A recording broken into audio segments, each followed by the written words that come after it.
Welcome back, everyone. Today we are playing Ivankov. As someone asked me in the comments how to play Ivankov, and I haven't played Ivankov in a while since it came out, and I know why I haven't actually. After playing it again, it's just a deck that is not my sort of deck.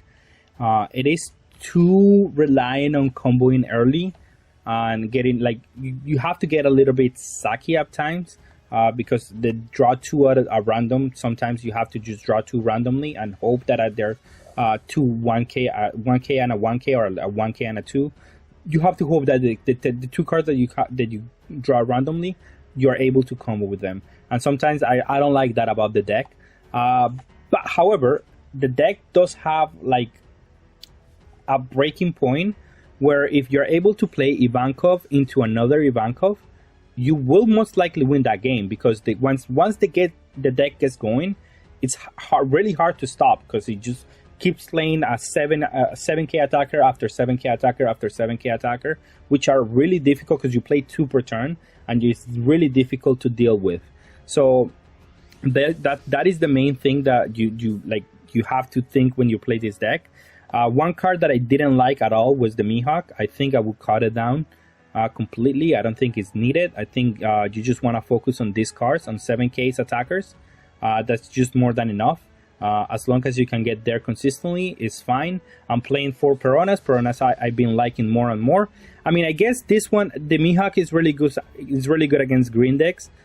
Maybe that's why you would still play the Mihawk. It's a card that is better when you have a different plan with it.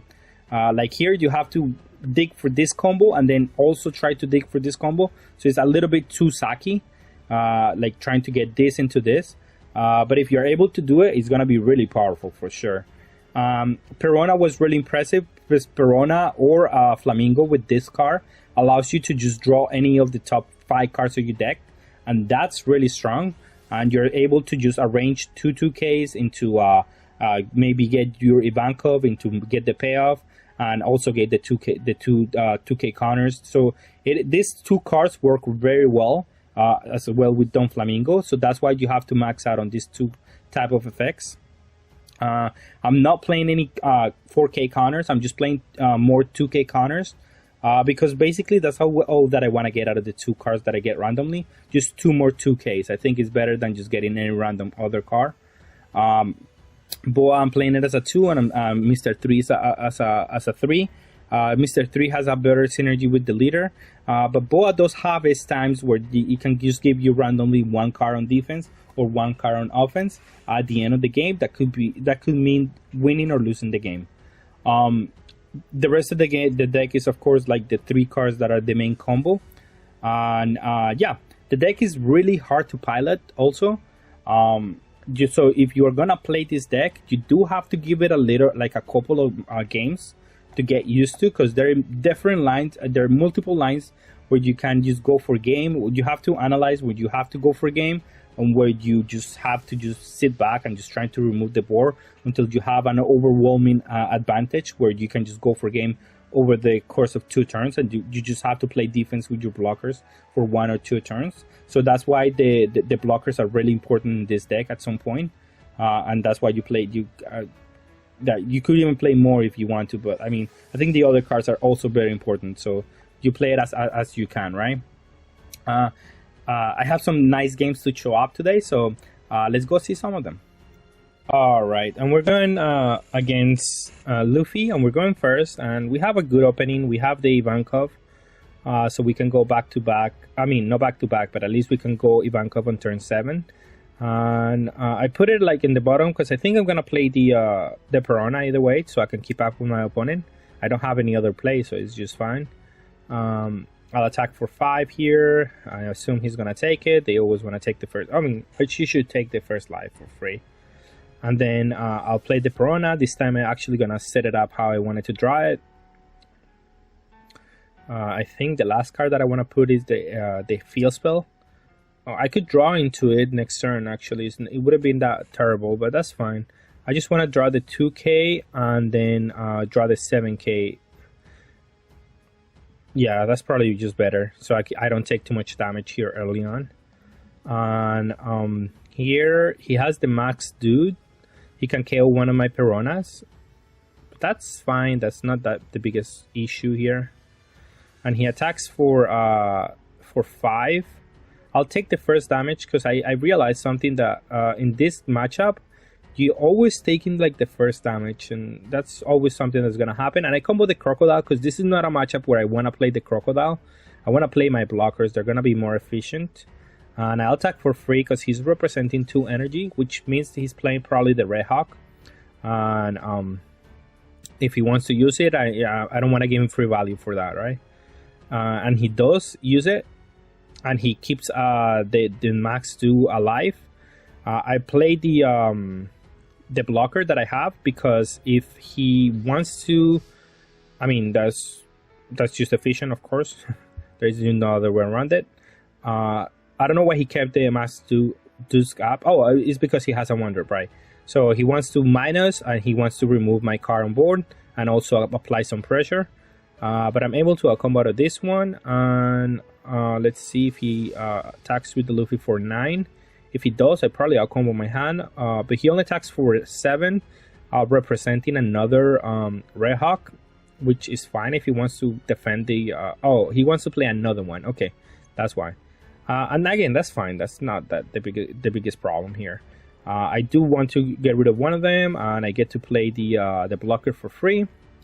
And I feel in a good spot. My opponent doesn't have many cards on board, and he's not representing that much damage. And I have 2 2K counters here, so I'm not feeling like I'm losing the game right now. I'm feeling very confident right now. Let's see what my opponent has to say about that, though. If he has some other like minus an effect into attacking the leader.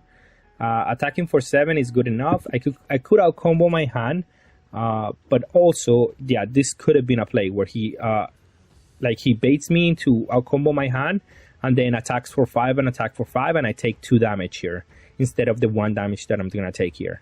So it is something that you have to be mindful when you're playing Ivankov.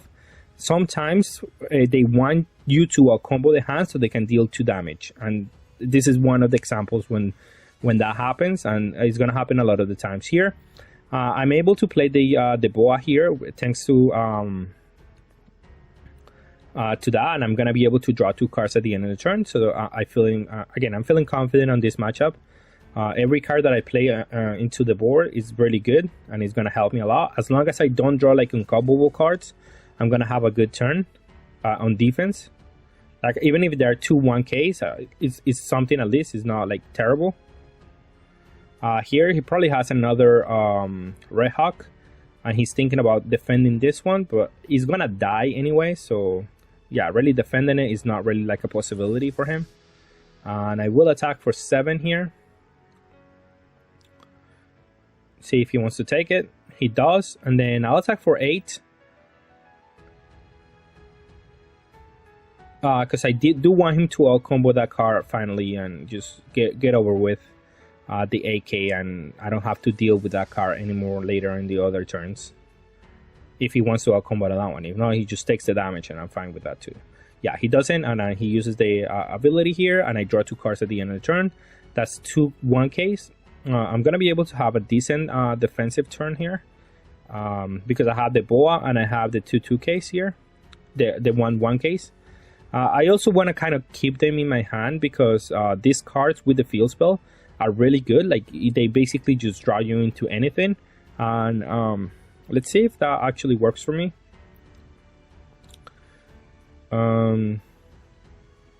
If he does play a Whitebeard here, then I am okay with that. That's not the biggest problem. But he doesn't. He plays the Jet Pistol, and then he attacks for...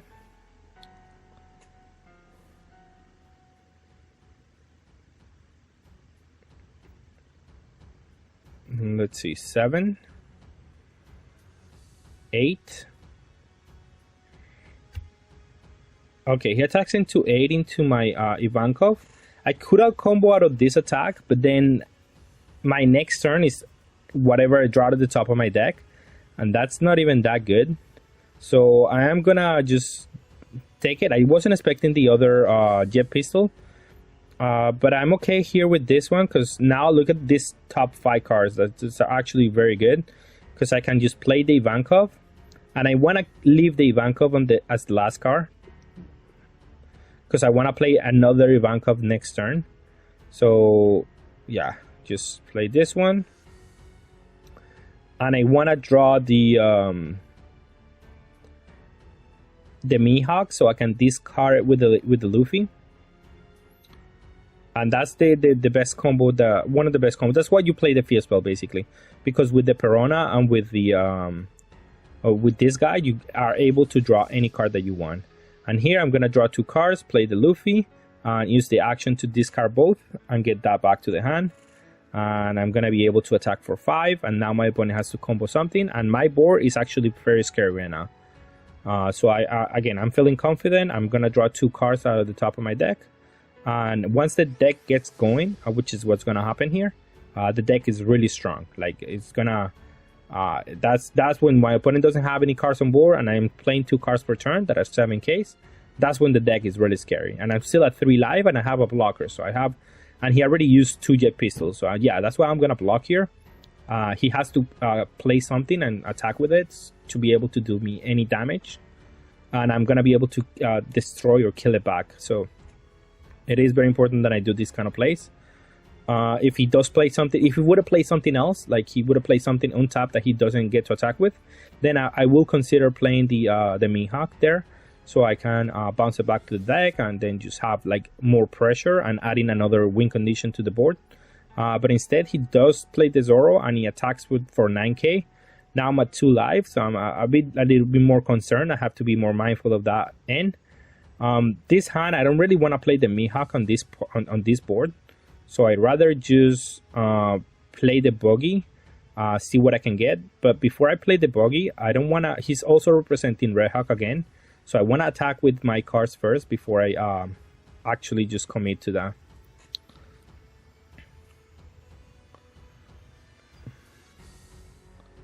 And let's see, what else do we have? I don't think he wants to save it because he's gonna die either way, but he does. He just combos out of that one. I'll attack it with 5 because I mean he still has to get rid of that one, and then I can still kill it with the other one. I'll attack for 7. Just put him 1 turn. Maybe I should have do the double strike here, but it's fine. It's not the biggest problem. And now I get another Ivankov here, so I am feeling very confident because now I can use the field spell, get rid of the this one, and maybe no, I don't need to get rid of my 2k because that's a guaranteed 2k. But I drew another Luffy, so even better now. So I have a 2 and a 1, and I have a Luffy and Ivankov, and I have 4 7Ks. And this is what I'm talking about. Once the deck gets going, once you are able to play like back-to-back Ivankov, there is really little that they can do. Even like the 4th jet pistol here doesn't do anything. The 3rd jet pistol, yeah. I mean, just gonna destroy that one, but like, what's that gonna do? It's really not gonna do anything like special. And he has to hope that I don't have any counter power in my hand. But of course I do. So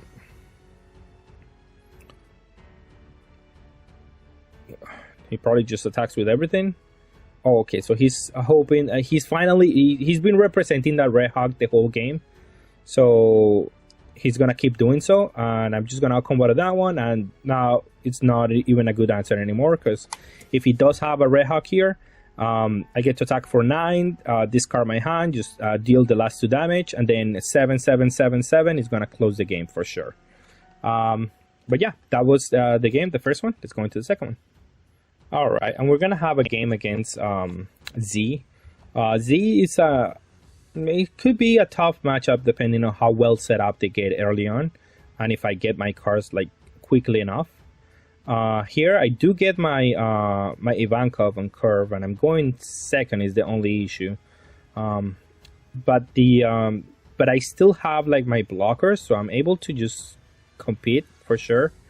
I'm gonna be able to discard that extra card that it doesn't do anything, attack for 5 here, and then play my blocker. I'm forcing my opponent to remove it. It's not the easiest card to remove, for the C deck, I mean on 5 energy, is not that easy to remove, and he gets rid of one of the removal cards. He probably should not have. I'm not sure. I do take 1 life here because I know I'm not gonna be able to play the Ivankov next turn. So I have to just take 1 for the team basically. I attack 5, and I attack 5. He out combos out of that one, and does he out combo out of this one? He does. That's no. I mean, it's fine. I could discard 2 cards to bounce back the 4-drop, and that's fine because then he has to decide whether to play him again or play a removal spell, and I am okay with that option, with either or. And I also want to discard my hand a little bit so I can play my Ivankov with 0 cards in hand. So I am okay with doing that play. But he didn't play the Sakatsuki. That's kind of weird. Oh, maybe he didn't have it. He just discarded for the queen. And then I assume he's gonna attack my my blocker here, and I will defend it because I just want to get rid of the cards in my hand, and I also want to yeah, I mean, if he attacks here, my my blocker is fine. It's just not even a problem. He's representing Palm. This is a great. I can just play it, but let's attack with 5 first. See what he wants to do. He wants to combo. He wants to keep protecting that card. Maybe that doesn't seem like it's a great idea, but I mean, it's fine. Here I'll play the Luffy because it's the card that is just doing nothing. I'll bounce back that guy finally, and I'll attack. Maybe I should have attacked first before using that ability. But if he wants to combo it, that's fine. It's not the biggest problem. He uses the Bagua instead. He's trying to... Well, he didn't ramp because he wasn't at 2 life. And I drew 2 random cards, but they were actually very good cards. And he keeps playing queens. That's fine. Kusan would have also been a good play. But he also has to be mindful of the fact that I can just go double strike. And he doesn't wants to get the card bounced back to the hand, and also have to like block a queen that is probably gonna go for a game. So like he's gonna lose both cards from the board, and he doesn't want to be on that spot. So I can understand that. It's definitely a play that I can definitely understand. Here, I got another Ivankov, and this is what I'm talking about when I'm talking about this leader. Once you get going, you get going. Like back to back Ivankovs is the way to just destroy the opponent. And I'm gonna use the leader so I can give him double strike, and he either has to out combo out of this one or he has to take it, which is fine. I just want to get rid of cards in my hand so I can use my my Ivankov ability. But I'm gonna play the Perona so I can guarantee the hits. And I guess I could get the Luffy or I can get the blocker. And I think I'm more confident with the blockers because I'm gonna have 0 cards in hand. And the Luffy has outlived his value. I have already 2 in board, so I don't need that many. And here I just play the blocker for free. And I have a lot of cards that he has to get rid of. And I attack for 5 because I want him to block. And so I can attack it for 8. The queens, because it's gonna be important that I'm able to do though. And here combos for 8, and then here I'm gonna be able to out combo for. So if he was gonna block either way, maybe he didn't know he was gonna block. He just took the life because he needed to. But if he was gonna block either way, he should have just blocked the leader. But then he would have 1 less card in hand, and that could have meant like. That could have been the difference between being able to save a queen or not. Here he KOs one of my Luffys, and I just get to out combo out of that one. I'll draw, and I have the option to play both the blocker and the crocodile. But I also want to be able to push through these queens. He attacks for 5, and then I have to attack for 8, so he either takes the last life, and he has to block with the queens and has to actually protect them. And that's what I want him to do. Or he has to let them die, but that's fine either way. But he's playing very well. He's not just blocking with the queens or letting them die. He just has to. He recognizes that for him to win, he has to be able to untap with enough cards on board to do that. And he doesn't even want to tap the queens because he doesn't want me to just KO one of them, because he knows that will happen. But I could have attacked for a bigger number here, and that was going to happen either way. And I was just going to play the crocodile here, as I know I'm not going to lose the game this turn. And I have to just get rid of the Luffy that I knew was going to have on the top of the deck. I draw 2 cards, and they're a 2 and a 1, which is really good. Again, that's all that I want to be doing every time. But now he does have the Kusan Ao, and that card is very good with the Z Leader. Now, this is when they start to come back. And having more queens is definitely the way that he's keeping up with my advantage. He's been able to keep up with what I have on board. Here I do have to out combo because, I mean, it's just free. And I knew I was going to lose one of them either way. But now I can attack with big enough numbers to where I can force the blocks. And then attack for 8. He does have a Bagua. It's fine. Attack for 8. He has the queen, has to out combo. Okay.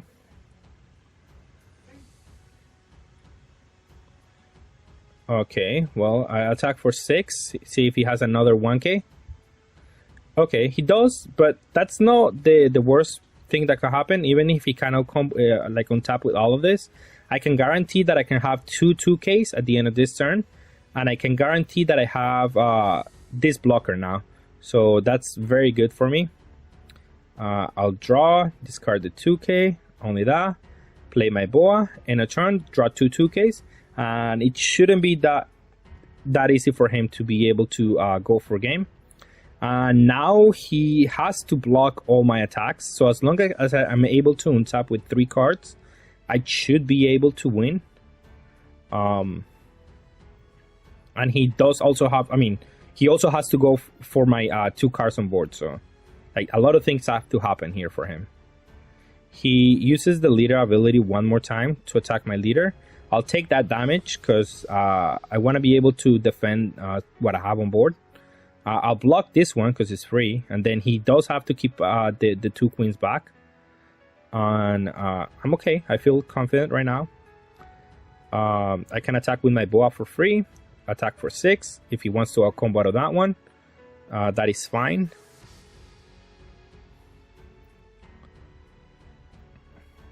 Okay, he has 7. Maybe I should attack for a bit more of a number, because I had game actually. Yeah, I had game. I'm trolling. No, well, yeah, I was trolling. I had game in that turn for sure. But I was just playing them more like secure. I wanted to look at the top 5, and I had the blocker, so now I just definitely don't lose. And I can just untap next turn, and he doesn't have any energy, so I'm not even scared of anything that he's doing. However, I do misclick here, and I discard 2 cards by accident, so I have to be to play a little bit more careful here. I misclicked and I didn't even play. I couldn't even play anything else because if I don't stop this, I mean, he only has 2 attackers, so it didn't really matter. But I wanted to be able to out combo the Z. But yeah, I could have just gone for a game last turn. All right, and we're gonna play against Magellan, and we're going first. That's very good because this deck can definitely put can definitely win on the fact that if they go first and they have 2 back-to-back the 5-drop, you can actually stall my 7-drop for 2 full turns, and that's horrible. That's just the worst thing that can happen for this deck. So then, yeah, that's just, if you go second and they have 2 double the 5-drop, that's just a really bad matchup for you at that point. But my going first, I do have the advantage here. I can he can stop me for 1 turn, but not for 2 turns. Doesn't matter what he does. Here I will play the 7-drop, I think. Yeah, the 7k, because this one is harder for him to remove. It's not that easy. and it's gonna be like offering a lot of pressure here. I knew this was a possibility, but I was gonna take the damage anyway. Here I want to maybe play the Luffy,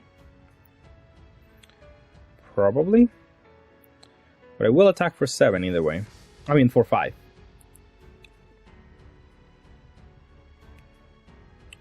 And then I'll play the Luffy most likely. Or the blocker, one or the other, because I also could just play the blocker and the stage. But the Luffy is just in case he removes my 7k. Because if I play a 4k, I mean the blocker, he'll be able to play like a king, and then that's really annoying. That would be really annoying for him. So yeah, and he did have the two 5 drops. So if he would have gone first, it would have been a really bad matchup for me. Like, it would have been a really annoying matchup for me here. However, because we're going second, well, we do have a chance here. And we're able to combo out.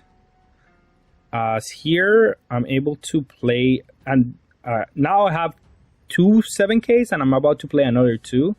So, again, I am really good here. I'll attack at the leader. But I'm gonna... I'm not gonna use my leader here. I should have, I guess, so I can force but it didn't matter. He was not gonna do it anyway, so it's fine. Here I'll draw 1 extra card, I'll play the Luffy, and I'll use the ability because I don't want to have these cards that I can now counter with. There. I'm not gonna bounce anything, of course. And then I'll attack for 7 here. It's time to attack the Megillions, because if I don't attack them, then they're gonna be able to pressure my board, and that's the last thing that I want actually to happen. So that's fine. That's a good draw here, a 2 and a 1. It's the way to defend, to play defense on my turn. 7 is fine because I can combo a 5. I mean a 1k. And then 7, I can combo another 1k, and that taxes his energy, as he won't be able to do many things for the turn. And I'll be trying to just get rid of the cards on board. Here, he's forced to go after my leader, but then I'm fine with this result. I like to draw a blocker, which I do, but also I don't want to kind of tap out. But I will attack for 5, see if he wants to tap the queen. Okay, he doesn't. I play my blocker here, and I'll start attacking for 5. I think I attack for 5 at the leader first. But let's attack the 7 drop here. I mean the 5 drop. If he wants to defend it, let's see. Again, I have the energy now to pay for the tax. So I am okay with paying for this tax for both of them. And if he doesn't have a board and I can untap with like 7, 7, 7, 7, 7, that's really good for me. And the reason I play the blocker is because it's a 7k blocker. So I feel okay with the outcome that this is going to provide. I want him to tap the queen so I can attack it and I can destroy it, but he didn't tap it. So I get to tap the 5 drop. And again, I'm attacking for 7 because if he ever taps the queen, that's the target that I'm going to attack for 8.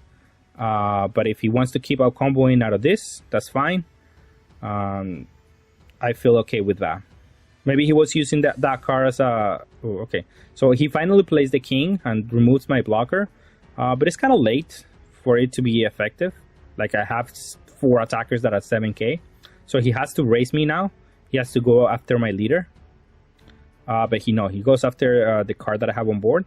So, and I'm gonna out combo because if he wants to attack with the queen, that's something that I can attack now instead of hoping that he attacks with it or he blocks with it, and that's fine.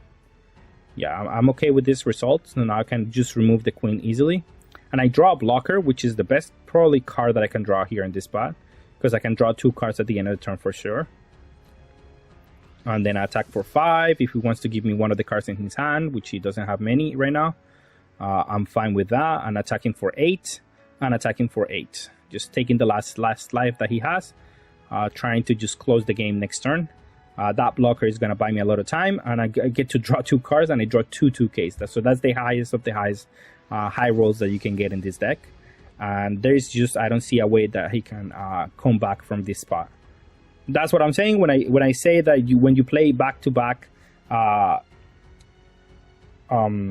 this guy, back-to-back Ivankov, that's when you're actually just get the deck going, and the deck just gets crazy after that. And it's hard to beat when you are able to just play back-to-back Ivankov. All right, and we're gonna play against Luffy, and we're going second, so we're already a little bit disadvantaged here. He did search a Nico Robin, and I didn't read that when I played the Elvira, but either way I would have played Elvira, because and again, against red decks you should take at least the first life, because they're always gonna pressure you enough to where they're gonna force you to take the first life. So it's better to have your options available and then combo correctly after that. So then also I made a mistake here. I should have attacked with the leader. I was a little bit tired at the moment. It was the last game of the night of my session, and I was a little bit tired. I wasn't paying that much attention. So you should attack always first and then play the card. But here, at least if he deals with my Elvira, then he doesn't deal with my Mr. 3, or he doesn't develop the board. So I'm trying to just keep that in mind, right?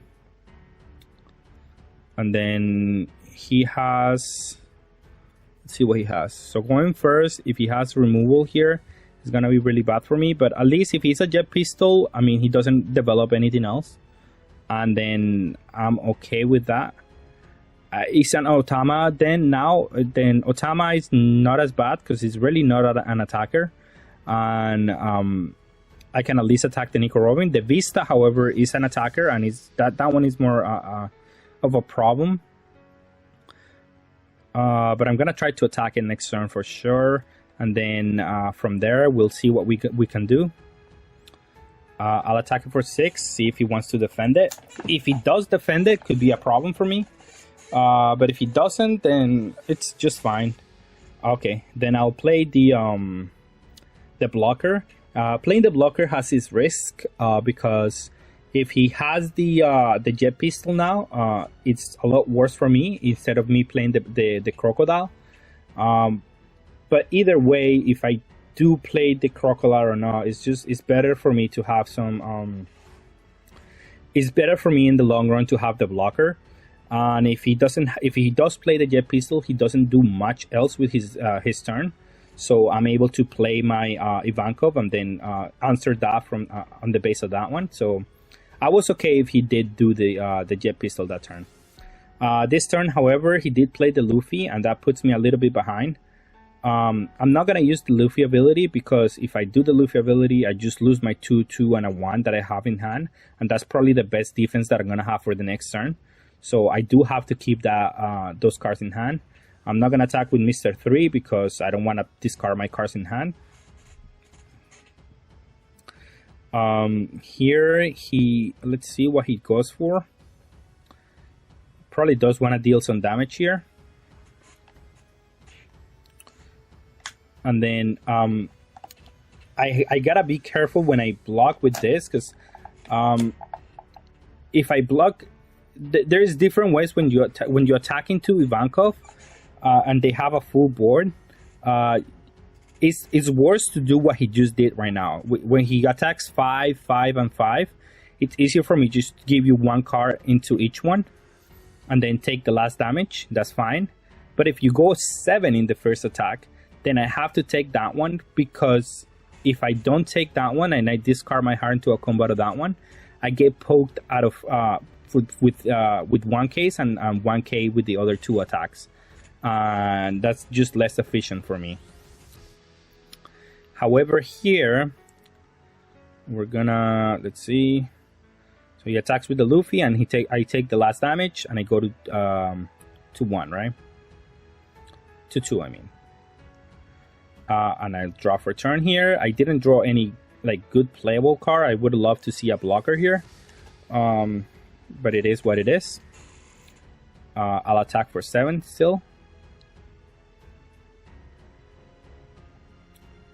I need to get rid of the Luffy, actually. So I'm going to attack for 8.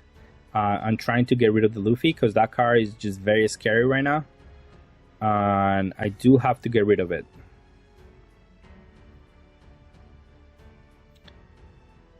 Okay, so yeah, attack for 8 at the Luffy again. See if he wants to defend it.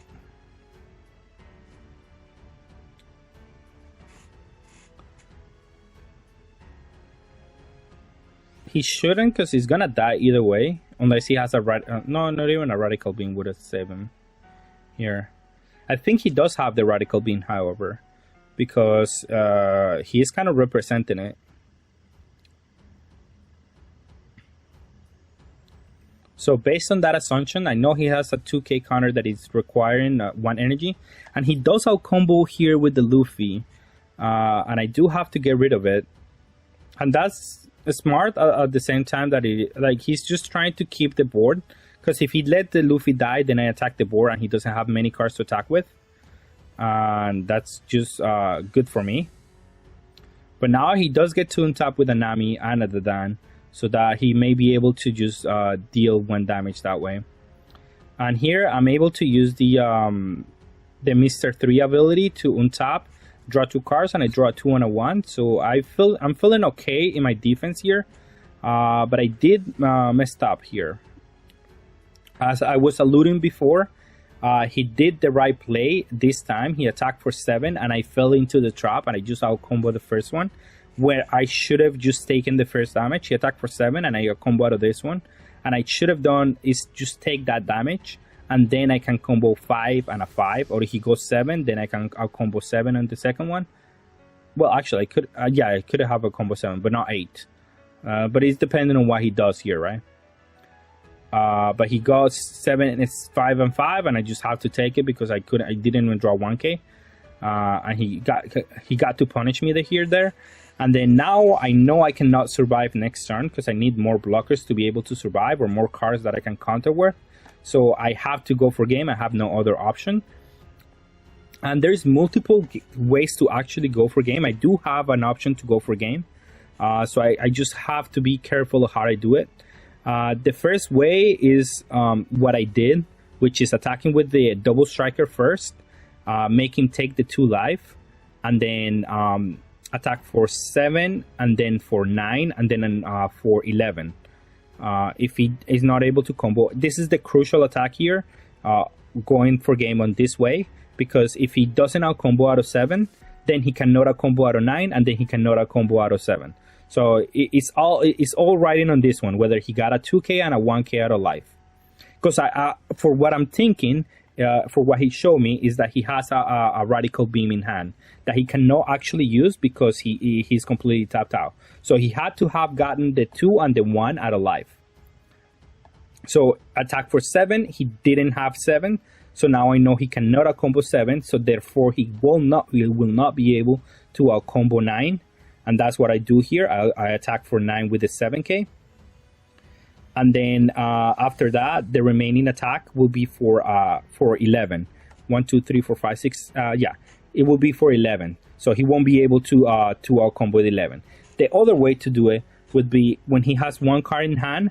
So I have to kind of risk it, where I attack with the first one on 6, hope that he doesn't have a 2k, and then attack for which I probably knew that he didn't have a 2k.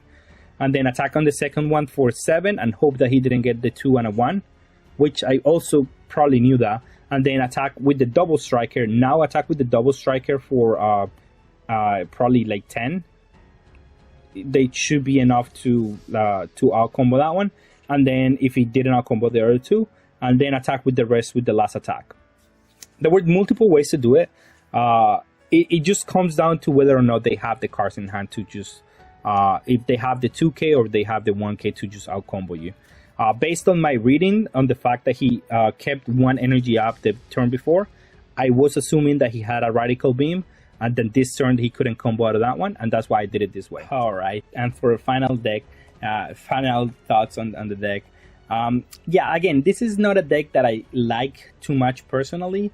I like the concept of the deck. Like I like they keep coming up with like nice ideas for decks, and it's not actually a bad deck, especially if you're going first and you see your Ivankov.